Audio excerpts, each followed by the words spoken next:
Very good morning dear students. આપણે last લેક્ચરમાં આયનીકરણ એન્થેલ્પીનો ટોપિક સ્ટાર્ટ કરેલો હતો.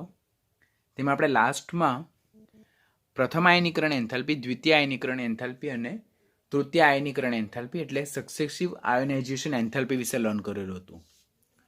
કોઈપણ તત્વમાંથી જેમ જેમ ઇલેક્ટ્રોન દૂર થતો જાય, એક ઇલેક્ટ્રોન દૂર થાય, 2 ઇલેક્ટ્રોન દૂર થાય, 3 ઇલેક્ટ્રોન દૂર થાય, તો જેમ જેમ વધુ માત્રામાં ઇલેક્ટ્રોન દૂર થતો જાય તેમ તેમ ઇલેક્ટ્રોનની સંખ્યા ઘટતી જાય, કેન્દ્રમાં પ્રોટોનની સંખ્યા સમાન રહે. એટલે કેન્દ્રના વધુ પ્રોટોન દ્વારા ઘટતા જતા ઇલેક્ટ્રોનનું કેન્દ્ર તરફ આકર્ષણ બળ વધતું જાય, એટલે અસરકારક કેન્દ્રીય વીજભાર વધતો જાય, ત્રિજ્યા ઘટતી જાય. પરિણામે બાહ્યતમ કક્ષામાંથી ઇલેક્ટ્રોનને દૂર કરવા માટે આપણે વધારે ને વધારે ઉર્જા આપવી પડે. માટે પ્રથમ આયનીકરણ એન્થાલ્પી કરતાં દ્વિતીય આયનીકરણ એન્થાલ્પી અને દ્વિતીય આયનીકરણ એન્થાલ્પી કરતાં તૃતીય આયનીકરણ એન્થાલ્પીનું મૂલ્ય હંમેશા વધારે જોવા મળે છે. Very most important question. પ્રથમ કરતાં દ્વિતીયનું મૂલ્ય વધારે અને દ્વિતીય કરતાં તૃતીય આયનીકરણ એન્થાલ્પીનું મૂલ્ય વધારે. That is important question. 12થમાં જ્યાં સુધી નીટની ઓવર થાય ત્યાં સુધી આ સ્ટેટમેન્ટ તમારે ખાસ યાદ રાખવાનું અને એનું પર્ટિક્યુલર રીઝન યાદ રાખવાનું. બિકોઝ 12માં પી વિભાગ અને ડી અને એફ વિભાગમાં આ સ્ટેટમેન્ટ પાછું આવશે કે પ્રથમ કરતાં દ્વિતીય અને દ્વિતીય કરતાં તૃતીય આયનીકરણ એન્થાલ્પીનું મૂલ્ય કેવું હોય અને શા માટે, તો તે એક્સપ્લેનેશન આપણે સમજાવવાનું. હવે કોઈ પણ તત્વ હોય તેની જુદી જુદી ઓક્સિડેશન અવસ્થા હોય, જેમ કે +1, +2, +3. તો એ જે જુદી જુદી ઓક્સિડેશન અવસ્થા છે તો તેની સાપેક્ષ સ્થાયીતા જે છે, રિલેટિવ સ્ટેબિલિટી, તે આયનીકરણ એન્થાલ્પીના આધારે આપણે સમજાવી શકીએ. આ ક્વેશ્ચન જે છે તો નીટ લેવલ પર આપણે ટેક્સ્ટબુકમાં નથી આપેલો, પરંતુ કોમ્પિટિટિવ માટે આપણે એક્સ્ટ્રા ટોપિક તરીકે સમજવાનું કે જો કોઈ પણ બે ક્રમિક આયનીકરણ એન્થાલ્પી એટલે સક્સેસિવ આયોનાઇઝેશન એન્થાલ્પીનો તફાવત જો 10 થી 15 ઇલેક્ટ્રોન વોલ્ટ પર એટમ ઓર 965 થી 1450 કિલો જૂલ પ્રતિ મોલ જેટલો હોય ઓર એનાથી ઓછો હોય તો નીચી ઓક્સિડેશન અવસ્થા સ્થાયી નથી. પરંતુ કઈ ઓક્સિડેશન અવસ્થા સ્થાયી છે? તો ઊંચી ઓક્સિડેશન અવસ્થા સ્થાયી છે. Getting what I am saying કે જો બે સક્સેસિવ આયનાઇઝેશન એન્થાલ્પી કે સપોઝ પ્રથમ અને દ્વિતીય આયનીકરણ એન્થાલ્પી છે, તેના વચ્ચેનો તફાવત 10 થી 15 ઇલેક્ટ્રોન વોલ્ટ પર એટમ ઓર 965 થી 1450 કિલો જૂલ પ્રતિ મોલ જેટલો હોય ઓર એનાથી ઓછો હોય તો ઊંચી ઓક્સિડેશન અવસ્થા વધારે સ્થાયી, નીચી ઓક્સિડેશન અવસ્થા સ્થાયી નથી. અને જો આ તફાવત 15 ઇલેક્ટ્રોન વોલ્ટ પર એટમથી વધારે હોય એટલે કે 1450 કિલો જૂલ પ્રતિ મોલથી વધારે હોય તો નીચી ઓક્સિડેશન અવસ્થા વધારે સ્થાયી હોય. જો આટલો હોય ઓર એનાથી ઓછો હોય તો ઊંચી ઓક્સિડેશન અવસ્થા સ્થાયી, અને આટલાથી વધારે હોય તો નીચી ઓક્સિડેશન અવસ્થા સ્થાયી.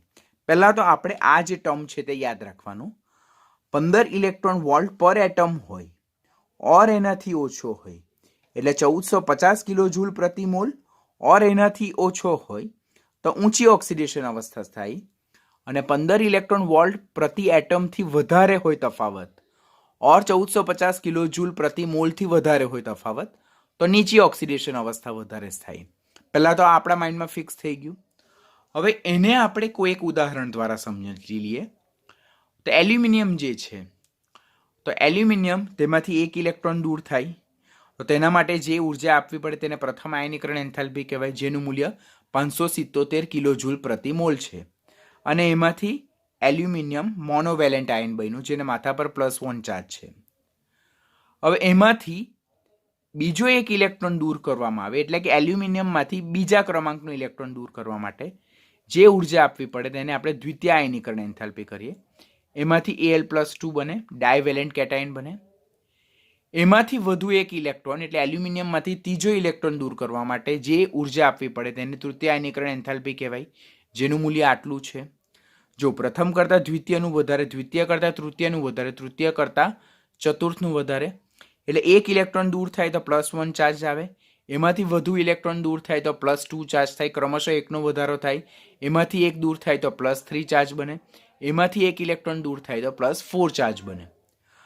આમ એલ્યુમિનિયમ +1, +2, +3 અને +4 એમ 4 પ્રકારની ઓક્સિડેશન અવસ્થા દર્શાવી શકે. તો હવે આપણને ક્વેશ્ચન થાય કે સર આ જે 4 ઓક્સિડેશન અવસ્થા જે છે તેમાંથી કઈ સ્થાયી ઓક્સિડેશન અવસ્થા?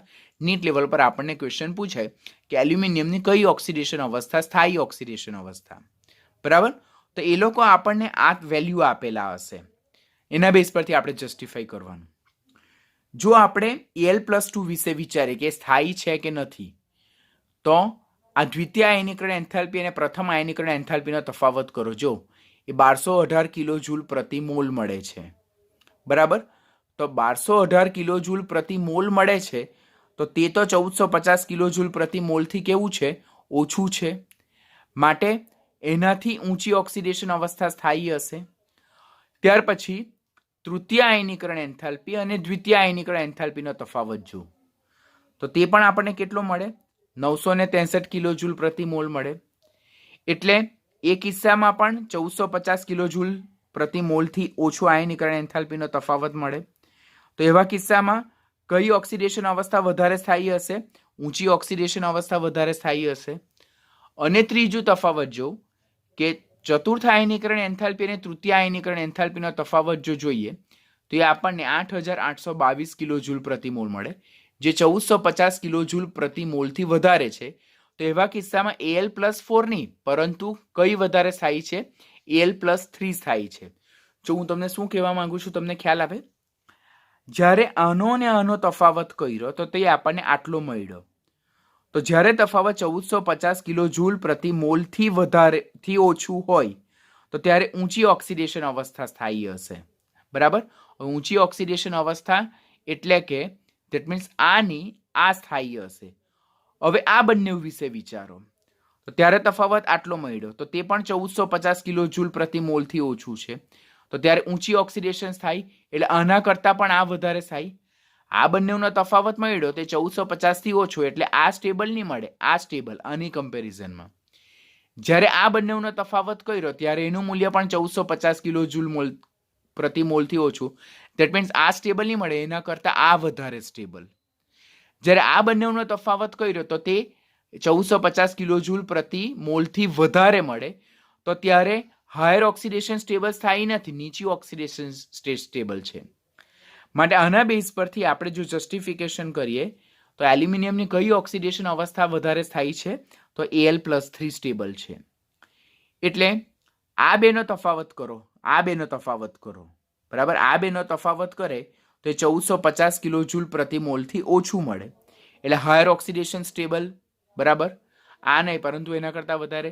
પછી ક્રમશઃ આમાં બી કરીએ તો પણ Al+3 ને આ બંનેનો તફાવત કરીએ તો એ તો 1450 થી ઊંચો, એટલે આ સ્ટેબલ નહીં મળે, આ સ્ટેબલ મળે. માટે એલ્યુમિનિયમ માટે કઈ ઓક્સિડેશન સ્ટેટ સ્ટેબલ છે? +3 ઓક્સિડેશન સ્ટેટ સ્ટેબલ છે. આ ટોપિક જે છે તે આપણે ટેક્સ્ટ બુકમાં નથી આપેલો, કોમ્પિટિટિવ માટે કરવાનો છે. એના બેઝ પરથી ક્વેશ્ચન પૂછવાની શક્યતા ઓછી, પરંતુ 12મા ધોરણમાં ડી અને એફ વિભાગમાં આના રિલેટેડ ક્વેશ્ચન પૂછાઈ શકે છે. તો મેં તમને એક ટોપિક એક્સ્ટ્રા ટોપિક તરીકે કરાયો, 12મા ધોરણમાં તમને પાછું પર્ટિક્યુલર રીતે કરાવવામાં આવશે. હવે આપણે આયનીકરણ એન્થાલ્પી એટલે શું જોયું તે આપણને ખબર પડી ગઈ.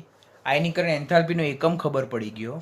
આયનીકરણ એન્થાલ્પીમાં પ્રથમ આયનીકરણ એન્થાલ્પી, દ્વિતીય આયનીકરણ એન્થાલ્પી, તૃતીય આયનીકરણ એન્થાલ્પીમાં ક્રમ શું આવે, એટલે સક્સેસિવ આયનાઇઝેશન એન્થાલ્પીનો ક્રમ શું આવે તે ખબર પડી ગયો.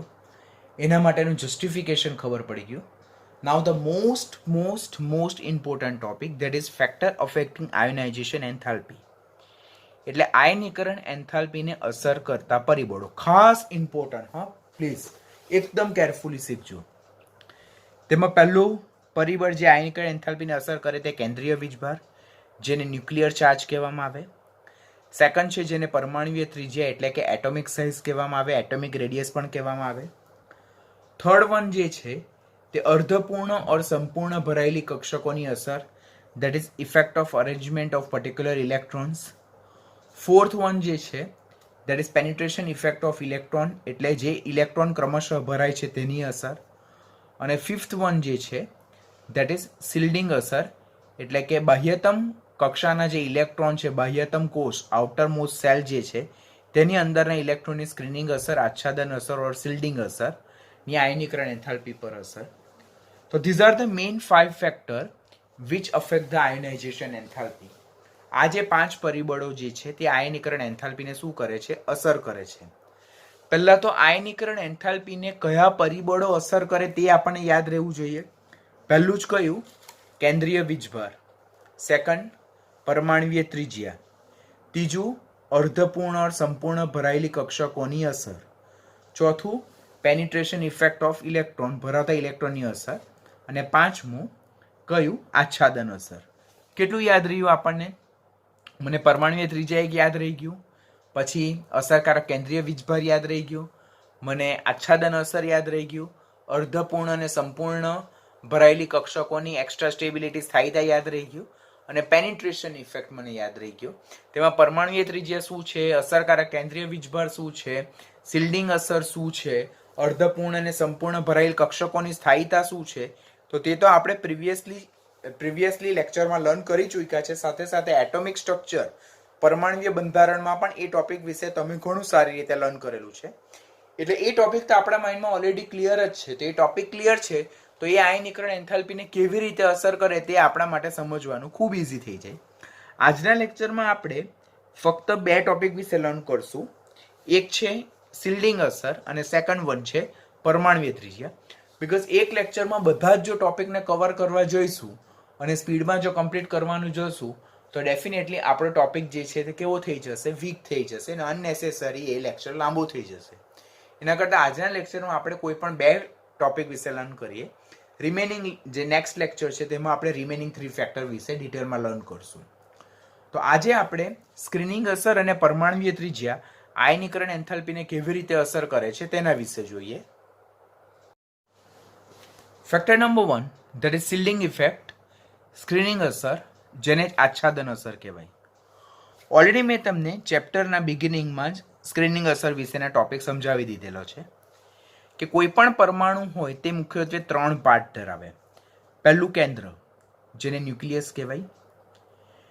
બીજું, સૌથી બાહ્યતમ કોષના ઇલેક્ટ્રોન, જેને સંયોજકતા કોષ ઓર વેલેન્સ સેલ કહેવાય.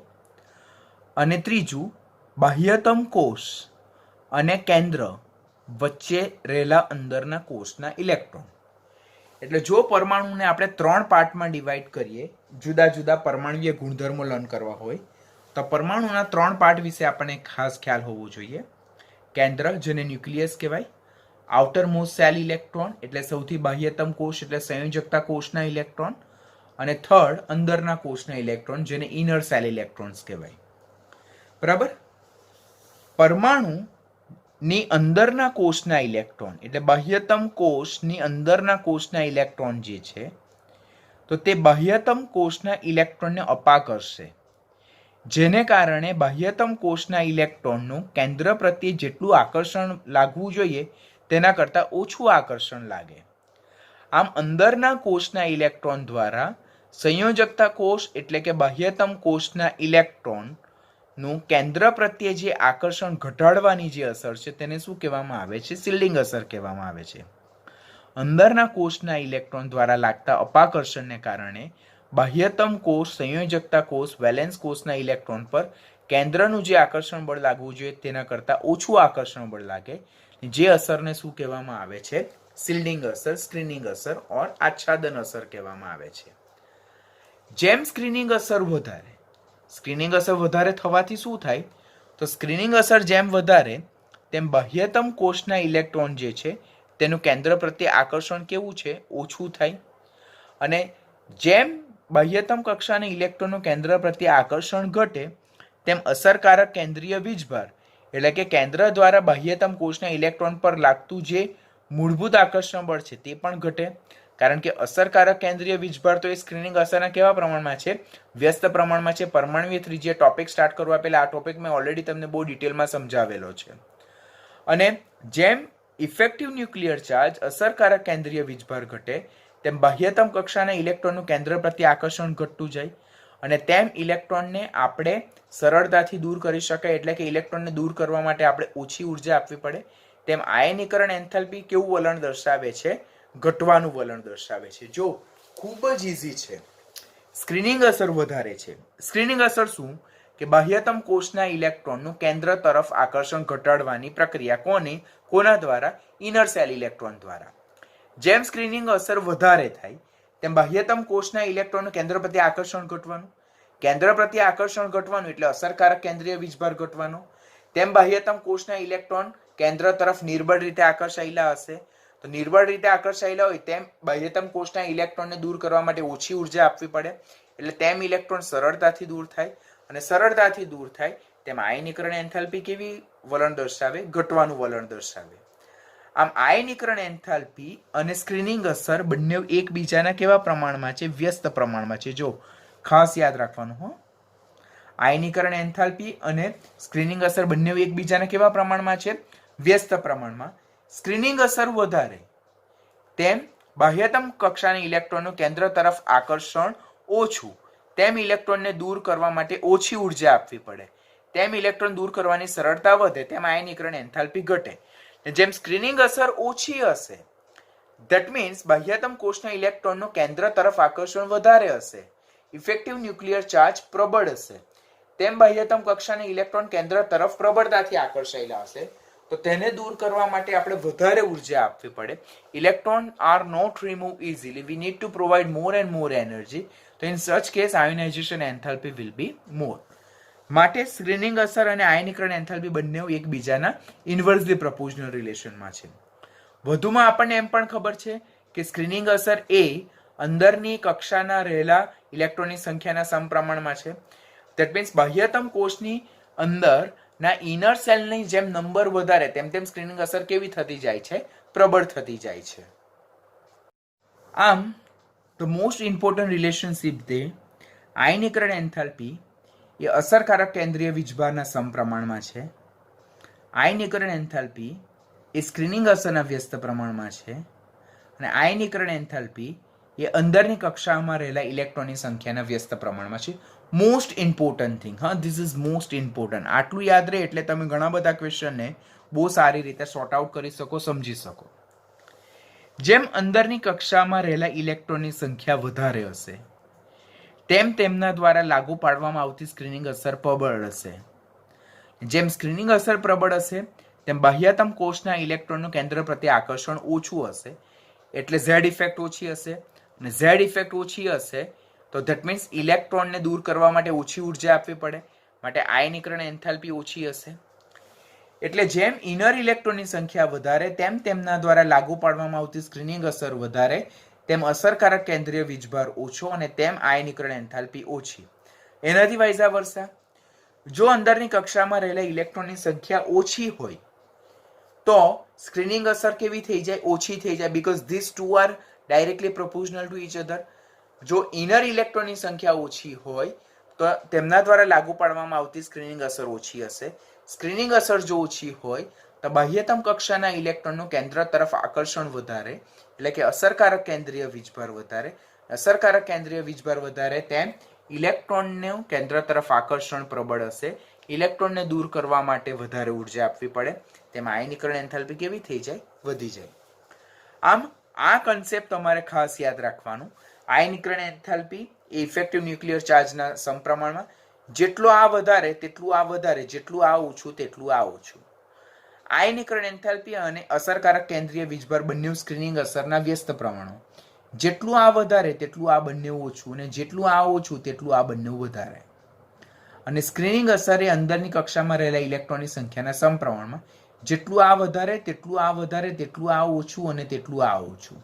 એટલે ધેટ મીન આ બધા જ કન્સેપ્ટનો એક નિચોડ આ છે. તમે આ બ્લોક રેડી કરી નાખો એટલે તમારા બધા જ ક્વેશ્ચન ઇઝીલી સોર્ટ આઉટ થઈ જાય.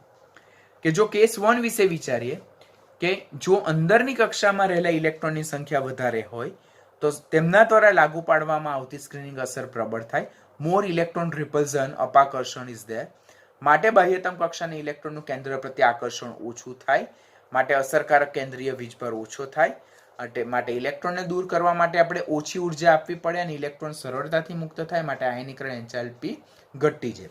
જો આ બાહ્યતમ કોષ છે, આ કેન્દ્ર છે, અને આ ઇનર સેલ ઇલેક્ટ્રોન એટલે અંદરના કોષના ઇલેક્ટ્રોન. જેમ આની સંખ્યા વધારે તેમ બાહ્યતમ કોષના ઇલેક્ટ્રોનનું કેન્દ્રથી અંતર વધારે, અને કેન્દ્રથી અંતર વધારે તેમ કેન્દ્ર પ્રત્યે આકર્ષણ ઓછું, એટલે અસરકારક કેન્દ્રીય વીજભાર વધારે. માટે બાહ્યતમ કોષના ઇલેક્ટ્રોન કેન્દ્ર તરફ નિર્બળ રીતે આકર્ષાયેલા હોય, તો બાહ્યતમ કોષના ઇલેક્ટ્રોનને દૂર કરવા માટે મારે ઓછી ઉર્જા આપવી પડે. પરિણામે આ કિસ્સામાં આયનીકરણ એન્થાલ્પી કેવી જોવા મળે? ઓછી જોવા મળે. હવે એનાથી ઓપોઝિટ જો વિચારીએ આપણે કે જેમ અંદરની કક્ષામાં રહેલા ઇલેક્ટ્રોનની સંખ્યા ઓછી છે, જો વૈરું આ કેન્દ્ર છે, આ બાહ્યતમ કોષ છે અને આ અંદરના કોષના ઇલેક્ટ્રોન છે. જેમ અંદરના કોષની સંખ્યા એટલે કે ઇનર સેલ ઇલેક્ટ્રોનની સંખ્યા ઓછી છે, તેમ બાહ્યતમ કોષના ઇલેક્ટ્રોનનું કેન્દ્ર પ્રત્યે આકર્ષણ કેવું થાય? વધારે થાય. કેમ? Because as this number are less, જેમ ઇનર સેલ ઇલેક્ટ્રોનની સંખ્યા ઓછી તેમ તેમના દ્વારા લાગુ પાડવામાં આવતી સ્ક્રીનિંગ અસર ઓછી, તેમ બાહ્યતમ કોષના ઇલેક્ટ્રોનનું કેન્દ્ર તરફ આકર્ષણ વધારે, અસરકારક કેન્દ્રીય વીજભાર વધારે. પરિણામે these electrons એટલે કે outer most valence electrons are more strongly bound to the nucleus, જેને કારણે આ ઇલેક્ટ્રોનને દૂર કરવા માટે આપણે વધારે ઉર્જા આપવી પડે. માટે આવા કિસ્સામાં આયનીકરણ એન્થાલ્પી કેવું વલણ દર્શાવે છે? વધવાનું, વધારે આયનીકરણ એન્થાલ્પીનું વલણ દર્શાવે છે. આમ જેમ સ્ક્રીનિંગ અસર ઓછી તેમ આયનીકરણ એન્થાલ્પી વધારે, અને જેમ સ્ક્રીનિંગ અસર વધારે તેમ આયનીકરણ એન્થાલ્પી ઓછી. ઇન શોર્ટ આપણે એટલું યાદ રાખવાનું. અને જેમ અસરકારક કેન્દ્રીય વીજભાર વધારે તેમ બાહ્યતમ કક્ષાના ઇલેક્ટ્રોનનું કેન્દ્ર તરફ આકર્ષણ વધારે, તેમ આયનીકરણ એન્થાલ્પી વધારે. અને જેમ અસરકારક કેન્દ્રીય વીજભાર ઓછો તેમ બાહ્યતમ કોષના ઇલેક્ટ્રોનનું કેન્દ્ર તરફ આકર્ષણ ઓછું, તેમ ઇલેક્ટ્રોનને દૂર કરવા માટે ઓછી ઉર્જા આપવી પડે, તેમ આયનીકરણ એન્થાલ્પી ઘટવાનું વલણ દર્શાવે. વધુમાં સ્ક્રીનિંગ અસર એ એસ ઇલેક્ટ્રોનની સૌથી વધારે હોય, because that is more near to the nucleus. પછી પી, પછી ડી અને પછી એફ ઇલેક્ટ્રોન. તો આ સ્ક્રીનિંગ અસરનો ટ્રેન્ડ તમે ઓલરેડી એટોમિક સ્ટ્રક્ચર પરમાણ્વીય બંધારણમાં શીખી ગયેલા છો, તો આ તમારે નીટ માટે ખાસ યાદ રાખવાનું. તો આપણે પહેલો ટોપિક જોઈ લીધો, જે છે પરમાણ્વીય ત્રિજ્યા, જેને એટોમિક રેડિયસ કહેવામાં આવે. બરાબર? પહેલો ટોપિક આપણે જોઈ લીધો સ્ક્રીનિંગ અસર, જેને આચ્છાદન અસર or શિલ્ડિંગ અસર કહેવાય. આયનીકરણ એન્થાલ્પી અને સ્ક્રીનિંગ અસરને કેવો સંબંધ? વ્યસ્ત પ્રમાણનો સંબંધ. હવે સેકન્ડ ટોપિક જે છે, જે આયનીકરણ એન્થાલ્પી સ્ક્રીનિંગ અસરને ક્લબ કરતો ટોપિક છે, તે છે પરમાણ્વીય ત્રિજ્યા, જેને એટોમિક રેડિયસ કહેવામાં આવે. આયનીકરણ એન્થાલ્પી એ સ્ક્રીનિંગ અસરના વ્યસ્ત પ્રમાણમાં છે. તેવી જ રીતે આયનીકરણ એન્થાલ્પી એ પરમાણ્વીય ત્રિજ્યાના વ્યસ્ત પ્રમાણમાં છે. શા માટે? કારણ કે પરમાણ્વીય ત્રિજ્યા એ સ્ક્રીનિંગ અસરના કેવા પ્રમાણમાં છે? સમપ્રમાણમાં છે. ઓલરેડી પરમાણ્વીય ત્રિજ્યામાં આપણે જોયું હતું કે જેમ સ્ક્રીનિંગ અસર વધારે તેમ બાહ્યતમ કોષના ઇલેક્ટ્રોનનું કેન્દ્ર તરફ આકર્ષણ ઓછું, તેમ ત્રિજ્યા સંકોચાવાનું નહીં, વિસ્તરણ પામવાનું વલણ દર્શાવે. તેમ પરમાણ્વીય ત્રિજ્યા વધે, અને જેમ પરમાણ્વીય ત્રિજ્યા વધે તેમ બાહ્યતમ કોષના ઇલેક્ટ્રોનનું કેન્દ્ર તરફ આકર્ષણ ઓછું, તેમ ઇલેક્ટ્રોનને દૂર કરવા માટે ઓછી ઉર્જા આપવી પડે. માટે આયનીકરણ એન્થાલ્પી ઘટવાનું વલણ દર્શાવે. તો પરમાણ્વીય ત્રિજ્યા એ સ્ક્રીનિંગ અસરના વ્યસ્ત પ્રમાણમાં, સ્ક્રીનિંગ અસર એ પરમાણ્વીય ત્રિજ્યા એ સ્ક્રીનિંગ અસરના સમપ્રમાણમાં, સ્ક્રીનિંગ અસર એ આયનીકરણ એન્થાલ્પીના વ્યસ્ત પ્રમાણમાં. માટે પરમાણ્વીય ત્રિજ્યા આયનીકરણ એન્થાલ્પીના કેવા પ્રમાણમાં છે? વ્યસ્ત પ્રમાણમાં. વેરી મોસ્ટ ઇમ્પોર્ટન્ટ, ખાસ યાદ રાખજો. આમ આયનીકરણ એન્થાલ્પી એ સ્ક્રીનિંગ અસર અને પરમાણ્વીય ત્રિજ્યાના કેવા પ્રમાણમાં છે? વ્યસ્ત પ્રમાણમાં છે. આ તમે બ્લોક યાદ રાખશો એટલે બધા જ કન્સેપ્ટ તમારા માઇન્ડમાં ક્લિયર થઈ જશે. આવા ઇન્વર્સલી પ્રોપોર્શનલ, ડાયરેક્ટલી પ્રોપોર્શનલ રિલેશન યાદ રાખવાના, તો એના બેઝ પરથી બધા જ જસ્ટિફિકેશનને તમે ખૂબ જ સારી રીતે સોર્ટ આઉટ કરી શકશો. કે જેમ કે પહેલો જ ક્વેશ્ચન આપણને પૂછાય, સમૂહમાં ઉપરથી નીચે તરફ જતા આયનીકરણ એન્થાલ્પીનું કેવું વલણ જોવા મળે?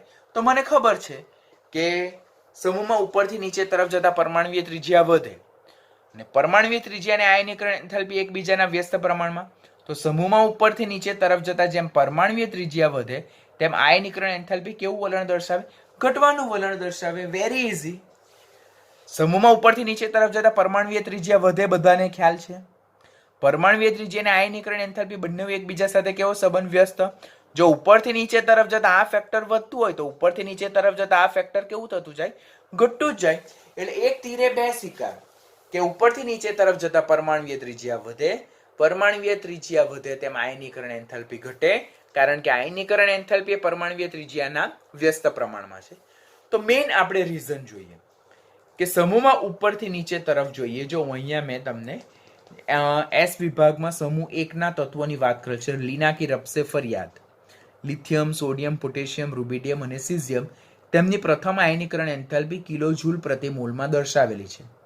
લિથિયમની 520 છે, સોડિયમની 496 છે, પોટેશિયમની 413 છે, 419 છે સોરી, અને 419 કન્સિડર કરજો. પછી રૂબિડિયમની 403 છે અને સીઝિયમની 374 છે.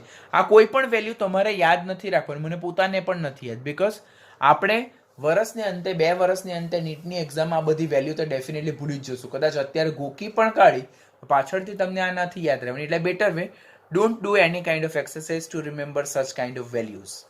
ખાલી એટલું યાદ રાખીએ કે ઉપરથી નીચે તરફ જતા જો વેલ્યુઝ કેવા થતા જાય છે, ઘટતા જાય. કોના વેલ્યુઝ ઘટતા જાય છે? આયનીકરણ એન્થાલ્પીના વેલ્યુઝ ઘટતા જાય. કેમ? તો જો સમૂહમાં ઉપરથી નીચે તરફ જતા પરમાણ્વીય ક્રમાંક વધે. પરમાણ્વીય ત્રિજ્યાની બધી સ્ટોરી પાછી રિપીટ થાય. મેં જ્યારે તમને પરમાણ્વીય ત્રિજ્યા સમજાવતો હતો ત્યારે મેં તમને કીધેલું હતું કે આ ટોપિક બીજા બધા ઘણા બધા ફેક્ટર સાથે ડાયરેક્ટલી કનેક્ટેડ છે. તો ઉપરથી નીચે તરફ જતા પરમાણ્વીય ક્રમાંક વધે. પરમાણ્વીય ક્રમાંક જેમ વધતો જાય તેમ મુખ્ય ક્વોન્ટમ આંકનું મૂલ્ય વધે. મુખ્ય ક્વોન્ટમ આંકનું મૂલ્ય વધે તેમ નવો ઉમેરાતો ઇલેક્ટ્રોન ઊંચા ઉર્જા સ્તરવાળી કક્ષકોમાં ઉમેરાય. ને જેમ જેમ ઇનર ઇલેક્ટ્રોનની સંખ્યા વધતી જાય તેમ સ્ક્રીનિંગ અસર વધે. સ્ક્રીનિંગ અસર વધે તેમ બાહ્યતમ કક્ષાના ઇલેક્ટ્રોનનું કેન્દ્ર પ્રત્યે આકર્ષણ ઘટે, એટલે કે અસરકારક કેન્દ્રીય વીજભાર ઘટે. અને એનાથી પરમાણ્વીય ત્રિજ્યા કેવું વલણ દર્શાવે? ઘટવાનું વલણ દર્શાવે. પરિણામે ઇલેક્ટ્રોનને દૂર કરવા માટે આપણે કેવી ઉર્જા આપવી પડે? ઓછી ઉર્જા આપવી પડે. ઇલેક્ટ્રોન સરળતાથી દૂર થાય. પરિણામે આયનીકરણ એન્થાલ્પી કેવું વલણ દર્શાવે છે? ઘટવાનું વલણ દર્શાવે છે. તો સમૂહમાં ઉપરથી નીચે તરફ જતા કેટલી વસ્તુ આપણે યાદ રાખીએ? તો પરમાણુ ક્રમાંક વધે, મુખ્ય ક્વોન્ટમ આંકનું મૂલ્ય વધે, નવો ઉમેરાતો ઇલેક્ટ્રોન ઊંચા ઉર્જા સ્તરવાળી કક્ષકોમાં દાખલ થાય, સ્ક્રીનિંગ અસર વધે બીકોઝ ઇનર સેલ ઇલેક્ટ્રોનની સંખ્યા વધે, સ્ક્રીનિંગ અસર વધે તેમ બાહ્યતમ કક્ષાના ઇલેક્ટ્રોનનું કેન્દ્ર તરફ આકર્ષણ ઘટે. તો આકર્ષણ ઘટે તેમ પરમાણ્વીય ત્રિજ્યા ઘટે. માટે બાહ્યતમ કક્ષાના ઇલેક્ટ્રોનનું કેન્દ્રથી અંતર વધે. તો તેમને બાહ્યતમ કક્ષાના ઇલેક્ટ્રોન દૂર કરવા માટે ઓછી ઉર્જા આપવી પડે. માટે આઉટરમોસ્ટ સેલ ઇલેક્ટ્રોન સરળતાથી દૂર થાય. પરિણામે જે આયનીકરણ એન્થાલ્પી છે તે કેવું વલણ દર્શાવે? ઘટવાનું વલણ દર્શાવે. એના રિલેટેડ કર્વ જે છે, ગ્રાફ જે છે, તે પણ આ રીતે આપણે યાદ રાખી શકીએ. જો કે અહીંયા આયનીકરણ એન્થાલ્પી આપેલા છે, તેના વેલ્યુ અપવર્ડ ડિરેક્શનમાં વધતા જાય. અહીંયા પરમાણુ ક્રમાંક વધતા જાય છે. તો જેમ જેમ સમૂહમાં ઉપરથી નીચે તરફ આવી તેમ પરમાણુ ક્રમાંક વધે, ને પરમાણુ ક્રમાંક વધે તેમ જો આયનીકરણ એન્થાલ્પીના ગ્રાફ કેવો થતો જાય છે? નીચો થતો જાય છે. ખાસ યાદ રાખ, it is not straightforward, direct આ રીતેનું નથી.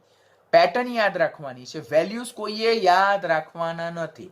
તમને પેટર્ન રિલેટેડ પૂછાય કે suppose X, Y, Z, W એવું કંઈ પણ મૂકી દે અને આઈડેન્ટિફાઈ એક્સ, આઈડેન્ટિફાઈ ઝેડ, તો એ તમને આવડવું જોઈએ સમૂહ 1 માટે. તો આ ખાસ વસ્તુ તમારે યાદ રાખવાની કે જેમ પરમાણુ ક્રમાંક વધતો જાય સમૂહમાં ઉપરથી નીચે તરફ જતા, તેમ આયનીકરણ એન્થાલ્પી ક્રમશઃ કેવું વલણ દર્શાવે છે? ઘટવાનું વલણ દર્શાવે છે. But that is not the exact decrease. કોઈકમાં વધારે ડિક્રીઝ, કોઈકમાં ઓછું ડિક્રીઝ. તો that is depend upon the inner shell electron shielding effect. એટલે એ શિલ્ડિંગ ઇફેક્ટ અને અસરકારક કેન્દ્રીય વીજભાર જે છે તે બંને અસરના પરિણામી અસરને લીધે જેમ ઉપરથી નીચે તરફ જઈએ પરમાણુ ક્રમાંક વધે તેમ આયનીકરણ એન્થાલ્પી ઘટવાનું વલણ દર્શાવે છે. વેલ્યુઝ કોઈ નથી યાદ રાખવાના, ગ્રાફની પેટર્ન કમ્પલસરી યાદ રાખવાની. આમ સમૂહમાં આપણે ઉપરથી નીચે તરફ જઈએ તેમ જેમ જેમ પરમાણ્વીય ત્રિજ્યા વધતી જાય તેમ બાહ્યતમ કક્ષાના ઇલેક્ટ્રોનનું કેન્દ્રથી અંતર વધતું જાય, કેન્દ્ર પ્રત્યે આકર્ષણ ઘટતું જાય. માટે બાહ્યતમ કક્ષાના ઇલેક્ટ્રોનને દૂર કરવા માટે ઓછી ઉર્જા આપવી પડે. તેમ આયનીકરણ એન્થાલ્પી ક્રમશઃ ઘટતી જાય છે. તો હું જો એસ વિભાગના તત્વોની વાત કરું તો જો સમૂહ 1 ની વાત કરું તો સમૂહમાં અત્યારે આપણે શું કીધું કે આ બધું જ તમારે યાદ રાખવાનું. This is very most important. આપણી ટેક્સ્ટ બુકમાં કશે આપ્યું નથી. તમારે નીટ માટે, કોમ્પિટિટિવ માટે, 12th માટે, ગુજસેટ માટે ખૂબ જ પરફેક્ટલી રેડી કરવાનું છે. કોઈ પણ બુકમાં આ કન્ટેન્ટ આપ્યું નથી. તો અહીંયા જે કન્ટેન્ટ સમજાવવામાં આવે તેને ધ્યાનથી સમજી લો. આપણે અત્યારે જોયું કે સમૂહમાં ઉપરથી નીચે તરફ જતા આપણને એમ આપે કે સમૂહ એકના તત્વો માટે આયનીકરણ એન્થાલ્પીનો યોગ્ય ક્રમ લખો, ચડતો ક્રમ, ઉતરતો ક્રમ, કોઈ બી પૂછાય આયનીકરણ એન્થાલ્પીનો. તો આપણે શું જોયું કે સમૂહમાં ઉપરથી નીચે તરફ જતા પરમાણુય ત્રિજ્યા વધે. પરમાણુય ત્રિજ્યા એ આયનીકરણ એન્થાલ્પી સાથેનો વ્યસ્ત સંબંધ ધરાવે. માટે ઉપરથી નીચે તરફ જતા જેમ પરમાણુય ત્રિજ્યા વધે તેમ સામાન્ય રીતે આયનીકરણ એન્થાલ્પી ઘટે. તો જો સમૂહમાં ઉપરથી નીચે તરફ જતા આયનીકરણ એન્થાલ્પી ઘટવાનું વલણ દર્શાવે. માટે સમૂહ એકમાં કયા તત્વની આયનીકરણ એન્થાલ્પી સૌથી વધારે? તે છે લિથિયમની. સૌથી ઓછી કોની છે? સીઝિયમની. એવી રીતે સમૂહ 2 માં પણ રેગ્યુલર ટ્રેન્ડ જોવા મળે. સમૂહ 13 માં ઇરેગ્યુલર ટ્રેન્ડ. ઉપરથી નીચે તરફ જતા આયનીકરણ એન્થાલ્પી ઘટવાનું વલણ દર્શાવે, પરંતુ એલ્યુમિનિયમ કરતાં ગેલિયમની વધારે, પાછું ગેલિયમ કરતાં ઇન્ડિયમની ઓછી, પાછું ઇન્ડિયમ કરતાં થેલિયમની વધારે. તો બંને એક્સેપ્શનલ કેસ રેડ બ્લોકમાં મૂકેલા કમ્પલસરી કોમ્પિટિટિવમાં પૂછાય, આપણે કમ્પલસરી યાદ રાખવાના. બરાબર. સમૂહ 13 ના તત્વો માટે આયનીકરણ એન્થાલ્પીનો આ ક્રમ તમારે કમ્પલસરી યાદ રાખવાનો રહેશે. સમૂહ 13 ના તત્વો માટે આયનીકરણ એન્થાલ્પીનો આ ટ્રેન્ડ તમારે કમ્પલસરી યાદ રાખવાનો રહેશે. 14 ના તત્વોમાં પણ જો રેગ્યુલર ટ્રેન્ડ જોવા મળે. ક્યાં સુધી? કાર્બનથી ટીન સુધી. પાછું ટીન કરતાં લેડની આયનીકરણ એન્થાલ્પી વધારે.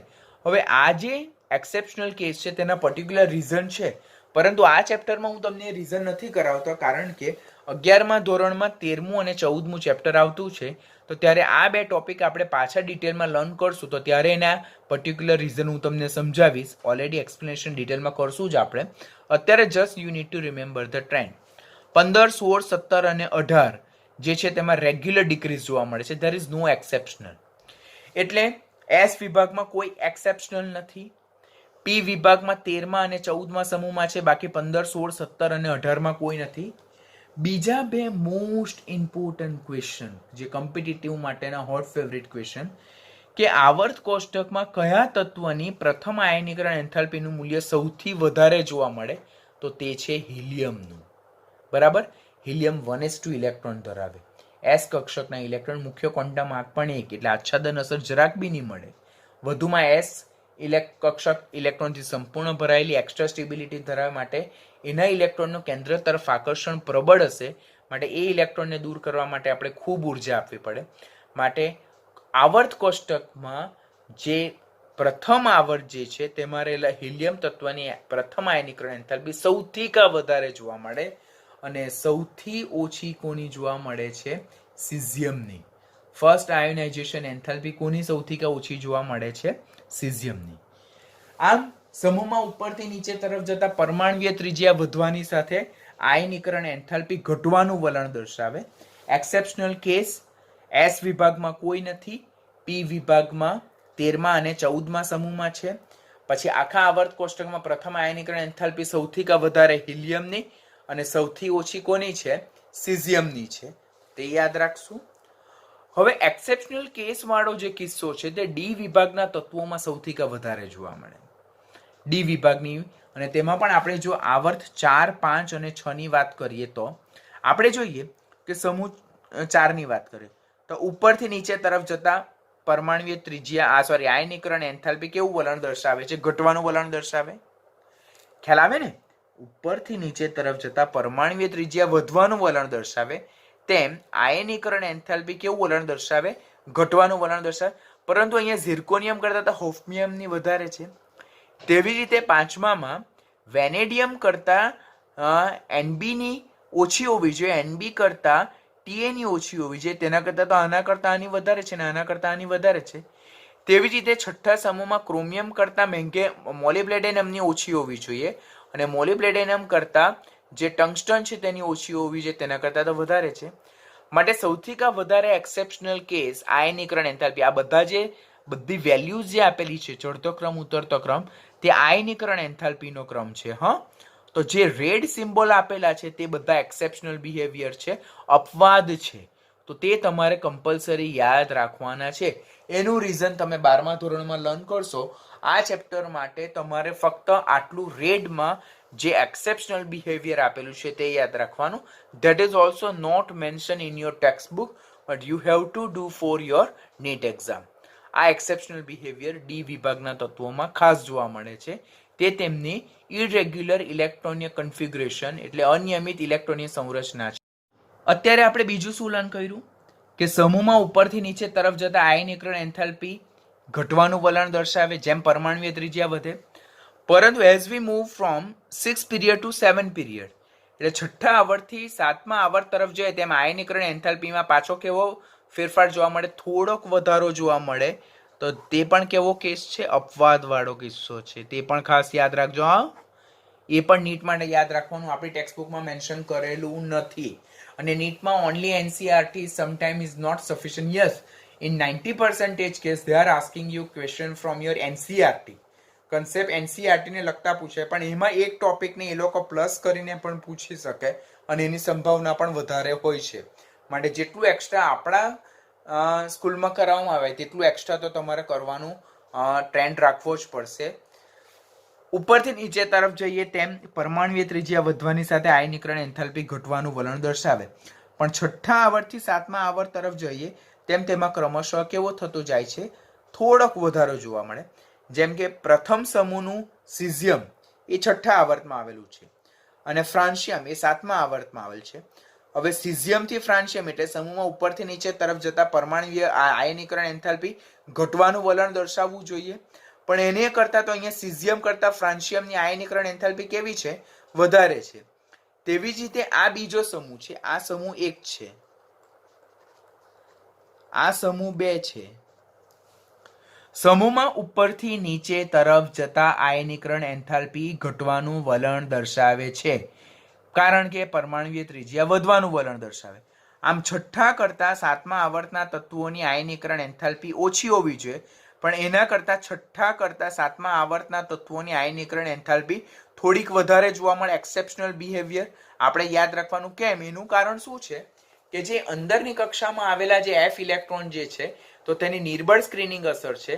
તેને લીધે આ જે તત્વો છે તેમાં આઉટર મોસ્ટ સેલનું ઇલેક્ટ્રોનનું કેન્દ્ર તરફ આકર્ષણ થોડુંક વધી જાય.